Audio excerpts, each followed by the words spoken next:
Oi, gente, tudo bem com vocês? Bem-vindos ao Remodelado à Luz da Bíblia. E no vídeo de hoje nós vamos falar sobre um tema muito importante: as 7 marcas do casamento de Deus com seu povo. Nós vamos conversar e vamos ler no livro de Oséias, capítulo 2, versículo 19 e versículo 20. Mas antes, vamos começar?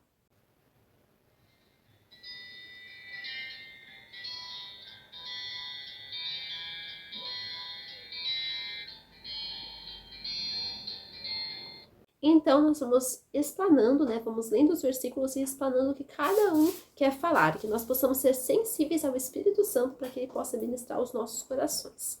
Desposar-te-ei comigo para sempre. Desposar-te-ei comigo em justiça e em juízo, e em benignidade e em misericórdia. Desposar-te-ei comigo em fidelidade, e conhecerás ao Senhor.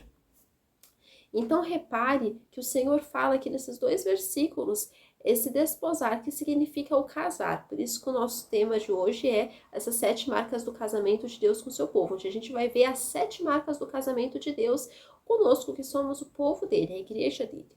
Então, nós vemos aqui, primeiramente, para sempre, ele fala, que é desposar e é casar com aquele povo para sempre. Ou seja, a aliança de Deus, ela dura eternamente. Vamos passar a eternidade com Deus e com as pessoas que escolheram em vida obedecê-lo. A eternidade é uma marca no casamento de Deus com o seu povo. Isso mostra que essa aliança, ela não é uma aliança passageira, é uma aliança eterna. É uma aliança que vai durar de geração em geração. É uma aliança que a eternidade inteira nós vamos desfrutar. Esse para sempre, essa eternidade. Outra coisa que nós podemos perceber, uma marca imprescindível do casamento de Deus com o seu povo, é a justiça. Aqui Deus fala, desposar-te-ei comigo em justiça e em juízo. Então nós podemos perceber essa justiça primeiramente. Deus é justo e ele vai exercer a sua justiça também no casamento conosco. Ou seja, não irá ter desequilíbrios ou injustiça no relacionamento que ele tem para conosco. Pois as pessoas falham, mas Deus não falha. Então perceba que essa justiça não é somente se vingar, Não estou falando somente disso, mas essa justiça de retidão, essa justiça de andar retamente, essa justiça no caráter. Porque Deus é justo, isso faz parte do caráter, é um atributo do caráter de Deus. E nós percebemos isso, essa justiça, Nós percebemos aqui essa retidão no caráter de Deus. Deus na Bíblia fala que ele não é homem para que minta, nem filho do homem para que se arrependa do que disse.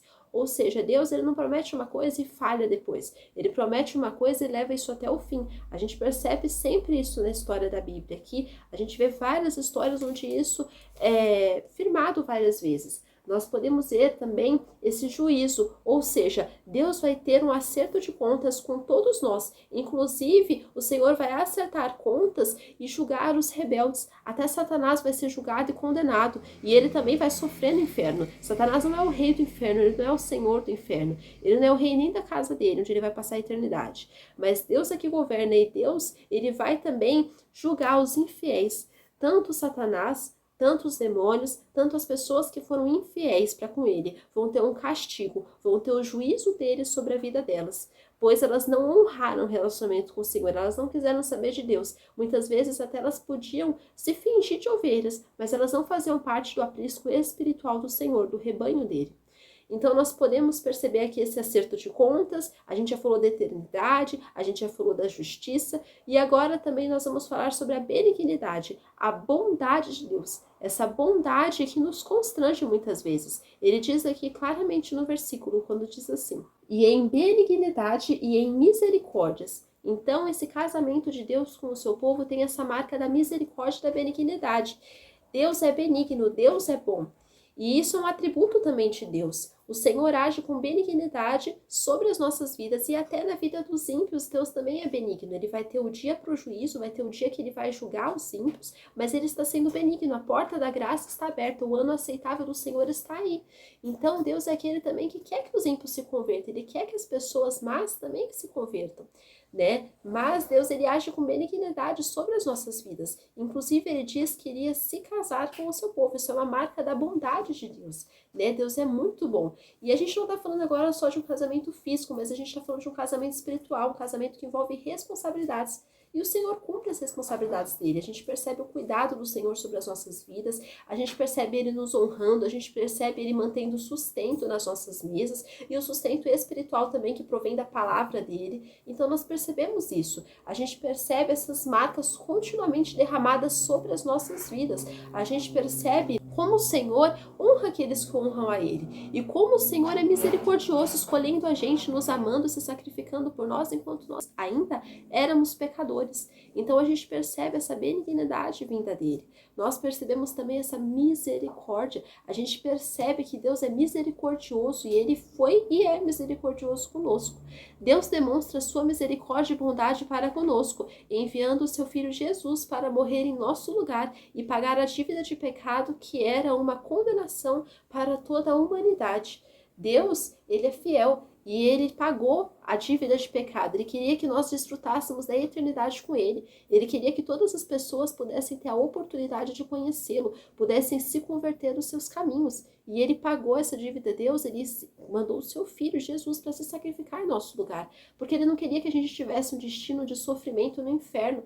Ele não queria que a gente tivesse ali aquele destino junto com Satanás e seus demônios, uma eternidade de sofrimento, de condenação. Então ele envia Jesus, ele envia seu Filho, para morrer em nosso lugar. A gente percebe essa fidelidade também de Deus, quando ele diz assim: desposar-te-ei comigo em fidelidade e conhecerás ao Senhor. Então a gente percebe aqui essa fidelidade. Deus é fiel e Ele também quer que nós sejamos fiéis a Ele em tudo. A fidelidade é uma marca do caráter de Deus. E Ele também quer que a gente tenha essa fidelidade como uma marca no nosso caráter. Tanto para com Ele, tanto para com a gente mesmo, tanto para com o próximo. Porque uma pessoa fiel, ela não é uma pessoa que valoriza as alianças de Deus. Ela é uma pessoa que despreza. Ela é uma pessoa que não está nem aí.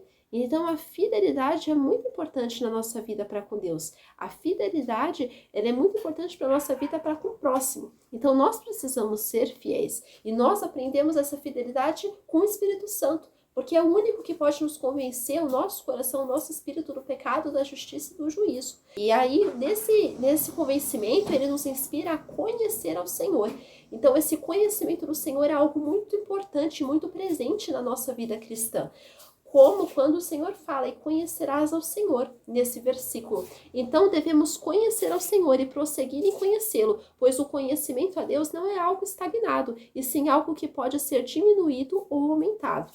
O conhecimento a Deus não é decorar versículos somente, mas sim viver o que a Bíblia diz, o que devemos viver e como devemos agir, e ter as atitudes que Deus quer que tenhamos. Então, o que a gente pode estudar mais nesse conhecimento do Senhor? Essa prática, essa vivência diária, essa constância na vida com Deus. Porque um dia Deus vai falar para os infiéis: afaste de mim, eu não conheço vocês. Vós que praticais a iniquidade. Ou seja, isso a gente pode entender. Vocês que tiveram essa vida como vocês queriam. Agora vocês querem desfrutar do descanso? Não. Vocês não vão desfrutar. Vocês vão ter a condenação e o juízo eternos. Então a gente percebe que esse conhecimento ao Senhor é uma porta que Ele nos abre. Porque Ele quer que todo ser humano conheça Ele. Todo ser humano só é transformado quando conhece ao Senhor Jesus. Então nós precisamos conhecer Ele também. Nós precisamos viver o verdadeiro Evangelho. Nós precisamos viver a verdadeira palavra do Senhor. Ter essa marca dentro de nós, esse conhecimento. E como eu falei, até tem um versículo que fala também, conhecer e prosseguir em conhecer ao Senhor. Então que nós venhamos conhecê-lo a cada dia mais. E a gente conhece Ele como? Na oração, na leitura da palavra, quando a gente vê e medita em pregações que realmente falam do Evangelho com sinceridade. Então que nós venhamos ter esse coração realmente, esse desejo de conhecer o Senhor. E se nós não temos tido esse desejo, que nós venhamos pedir para o Senhor para Ele colocar essa fome, essa sede, esse desejo, esse prazer de buscar Ele, de orar a Ele, dele nos responder, a gente manter essa intimidade, esse relacionamento com Ele. Que nós venhamos estar realmente nesse lugar, desfrutando desse relacionamento, que não envolve somente favores, não envolve somente aquilo que Deus pode nos dar, mas envolve também coisas que nós temos como responsabilidade da nossa vida. Que nós venhamos estar nesse lugar de busca, de comunhão, de sacrifício, nesse lugar de comunhão com o Senhor. E essa é a mensagem que eu quero deixar com vocês, que todos nós possamos conhecer mais e mais e viver as 7 marcas do casamento de Deus com o seu povo. Fiquem com Deus, que Deus abençoe a vida de vocês, que o Espírito Santo ministre a cada coração e que nós venhamos ter um coração como Ele quer que nós tenhamos, fazendo a vontade dele a cada dia e tendo esse desejo de ter essa intimidade com Ele continuamente. Fiquem com Deus, que Deus abençoe. Tchau!